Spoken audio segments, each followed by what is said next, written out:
And for that, we're joined by Senator Christopher Dodd, Democrat from Connecticut. As Banking Committee Chairman, he's taking a lead role in managing the bailout legislation. And Senator Jon Kyl of Arizona. He's the #2 Republican in the Senate. Welcome to you both. Thanks for being with us. Senator Dodd, where do negotiations stand as of now? Well, we're working well. I was just saying to John that this afternoon I had very good meetings with Senator Schumer, a Democrat from New York, a member of the Banking Committee, and Senator Bob Bennett, Chuck Hagel, Mel Martinez, Bob Corker, all members of the Republican aisle on the Banking Committee. And nothing's been resolved here, but we're working with the common points here. And that is, and I've talked, of course, over the week, the last 3 days, almost non-sleep, maybe 40 or 50 members, including many Democrats as well, with various ideas. The overall thrust I would share with you is there'll be some people who are going to be against this no matter what we do. The overall membership, I think, as I've talked to them, believe we need to do something. Inaction is not acceptable. But clearly, we're not going to write a check for $700 billion and walk away. Accountability issues, taxpayer concerns, what we do with the foreclosure issue are all legitimate issues that people are raising. Some maybe have more items they want to add, others less, but all of it kind of focused on the issue. No one wants to turn this into a Christmas tree. So I feel very positive at this point. We've got a lot of work to do over the next 3 or 4 days, but I'm optimistic we can come to a bipartisan result here that will allow the Secretary to move, but simultaneously give us the assurance that we're not just going to turn over a check and walk away. Senator Kyl, help us understand how these negotiations are proceeding. Is there a sort of unified Republican position and a unified Democratic position as you understand it, or no, I see you laughing. Go ahead. My colleague Chris is chuckling, and I am too. No, the answer is no. This is one of those things, first of all, that nobody wants to have to do. Secretary Paulson started out, he said, I didn't come to Washington to do this. I hate that we have to do it. And I think a lot of members of Congress are wanting to work constructively together to see if we can put together a bill that satisfies the objections in a very short period of time, which is what Chris was just now talking about. There are others who are not going to be supportive of this on both sides of the aisle, I suspect. What's basically happened is that the Department of Treasury has produced a draft of the legislation. There have been some additions to that draft from members of the House Democratic side, as I understand it.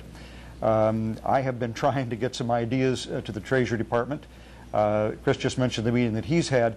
There is not I would say, a really coherent set of negotiations here, except to the extent that Treasury is being bombarded with 1 million ideas, and they're trying to accommodate, I think, as many of them as make sense within the short period of time. And the only thing I would add is this.